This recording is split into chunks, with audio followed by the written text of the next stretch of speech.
Israel sebut Ebrahim Raisi ekstremis, yakin presiden baru Iran itu akan tingkatkan program nuklir.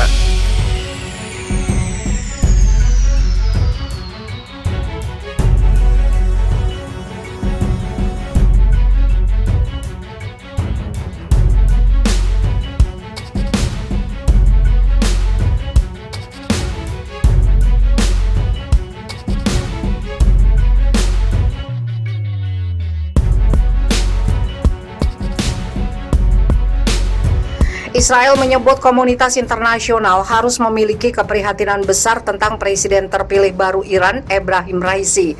Dilansir BBC.com, seorang juru bicara Kementerian Luar Negeri Israel, Lior Hayat, mengatakan Raisi adalah presiden Iran yang paling ekstrim. Hayat juga memperingatkan bahwa pemimpin baru itu pasti akan meningkatkan aktivitas nuklir Iran. Ebrahim Raisi dinyatakan sebagai pemenang pemilihan presiden Iran pada hari Sabtu 19 Juni dalam pemilihan yang secara luas dipandang dirancang untuk mendukungnya. Raisi yang akan dilantik pada Agustus adalah hakim tertinggi Iran dan memiliki pandangan ultra konservatif. Ia berada di bawah sanksi Amerika Serikat dan telah dikaitkan dengan eksekusi tahanan politik di masa lalu. Dalam sebuah pernyataan setelah kemenangannya, Raisi berjanji untuk memperkuat kepercayaan publik kepada pemerintah dan menjadi pemimpin bagi seluruh bangsa. Saya akan membentuk pemerintah yang bekerja keras, revolusioner, dan anti korupsi, katanya, seperti dikutip media pemerintah. Namun dalam cuitan di Twitternya, Lior Hayat mengatakan Raisi adalah tokoh ekstremis yang berkomitmen pada program nuklir militer Iran yang berkembang pesat.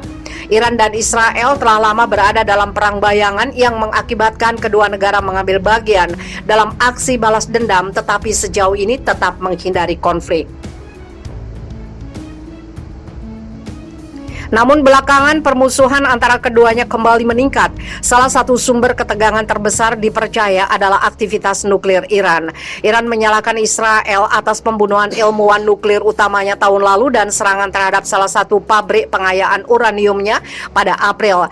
Sementara itu Israel tidak percaya bahwa program nuklir Iran adalah program yang murni damai. Israel yakin Iran bekerja untuk membangun senjata nuklir. Kesepakatan nuklir Iran 2015 runtuh ketika mantan Presiden Amerika Serikat Donald Trump meninggalkan kesepakatan pada 2018 dan memberlakukan kembali sanksi yang melumpuhkan ekonomi.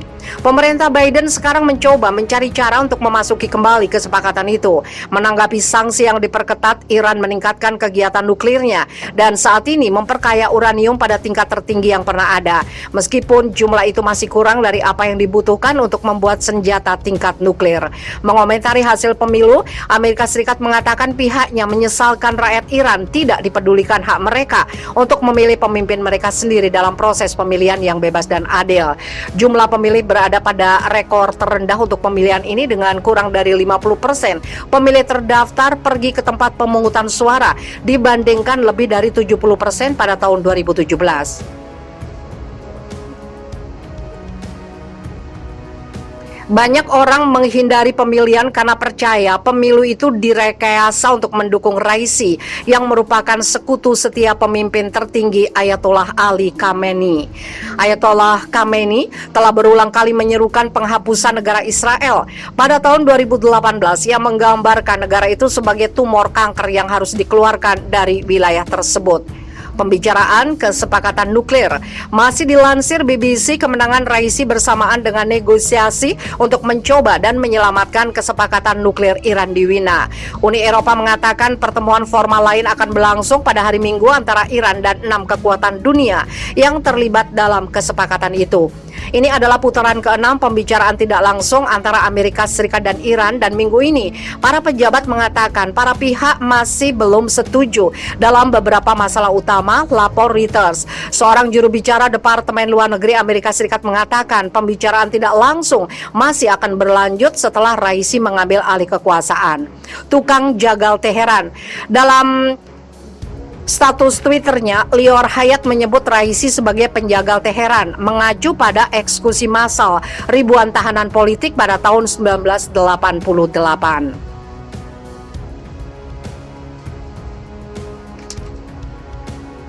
Raisi adalah salah satu dari 4 hakim yang kemudian dikenal sebagai Komite Kematian yang diduga menghukum mati sekitar 5.000 pria dan wanita, kata Amnesty International.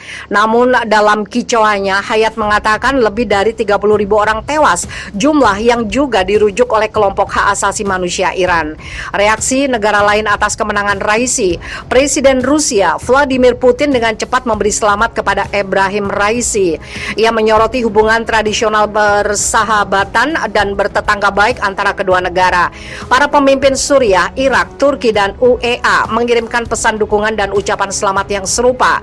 Seorang juru bicara milisi Palestina, kelompok militan Palestina yang menjalankan Gaza, berharap Iran mencapai kemajuan dan kemakmuran. Namun kelompok hak asasi manusia mengatakan Raisi harus diselidiki karena kekejamannya. Sebagai kepala peradilan represif Iran, Raisi mengawasi beberapa kejahatan paling keji dalam sejarah Iran baru-baru ini yang pantas diselidiki dan dipertanggungjawabkan daripada pemilihan jabatan tinggi, kata Michelle Page dari Human Rights Watch. Profil Ebrahim Raisi yang merupakan hakim agung Iran saat ini terdepan dalam jajak pendapat. Dia menikmati dukungan luas dari politisi dan faksi konservatif dan garis keras dan telah menduduki puncak jajak pendapat dengan selisih yang besar. Seperti pemimpin tertinggi Ayatollah Ali Khamenei, Raisi mengenakan sorban hitam menunjukkan bahwa dia adalah seorang sayyid keturunan Nabi Muhammad. Ulama berusia 60 tahun itu juga dipandang sebagai kandidat yang paling mungkin untuk menggantikan Khamenei yang berusia 82 tahun ketika dia meninggal. Sebuah poin yang diangkat oleh lawan dalam debat presiden yang disiarkan televisi sebagai sesuatu yang mungkin membuatnya meninggalkan kursi kepresidenan jika dia memenangkannya. Raisi dibesarkan di timur laut kota Mashhad, sebuah pusat keagamaan penting bagi Muslim Syiah, di mana Imam Reza, Imam Syiah ke-8 dimakamkan.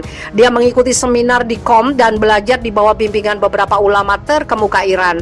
Pendidikannya menjadi bahan perdebatan, di mana dia mengatakan memegang gelar doktor di bidang hukum dan menyangkal hanya memiliki 6 kelas pendidikan formal. Setelah revolusi Islam 1979, Raisi bergabung dengan kantor kejaksaan di Masjid Sulaiman di barat daya Iran dan kemudian menjadi jaksa untuk beberapa yurisdiksi. Dia pindah ke ibu kota Teheran pada tahun 1985 setelah ditunjuk sebagai wakil jaksa. Dia konon telah memainkan peran dalam eksekusi massal tahanan politik yang terjadi pada tahun 1988, tidak lama setelah perang Iran-Irak 8 tahun berakhir. Namun ia tidak pernah secara terbuka membahas klaim tersebut. Selama 3 dekade berikutnya, ia menjabat sebagai Jaksa Teheran, Kepala Organisasi Inspeksi Umum, Jaksa Agung, Pengadilan Khusus Pendeta, dan Wakil Ketua Hakim. Pemimpin tertinggi menunjuk Raisi sebagai Kepala Astan-e-Quds Razavi, tempat suci Imam Reza yang berpengaruh pada Maret 2016. Pemimpin salah satu bonya terbesar Iran atau perwakilan Amal memberi Raisi kendali atas aset bernilai miliaran dolar dan mengukuhkan posisinya di antara ulama dan elit bisnis di Mashhad. Raisi gagal melawan Presiden Hasan Rouhani dalam pemilihan presiden 2017, mengumpulkan hanya 38% suara atau di bawah 16 juta suara. Khamenei menunjuk Raisi untuk memimpin peradilan pada 2019 dan dia telah mencoba memperkuat posisinya sebagai juara, memerangi korupsi dengan menargetkan orang dalam dan mengadakan persidangan publik sambil memulai kampanye kepresidenannya lebih awal dengan melakukan perjalanan ke hampir semua dari 32 provinsi Iran. Raisi telah mencap dirinya sebagai saingan korupsi, inefisiensi, dan aristokrasi dan mengatakan dia akan menegakkan kesepakatan nuklir sebagai kesepakatan negara, tetapi percaya bahwa pemerintah kuat diperlukan untuk mengarahkannya ke arah yang benar.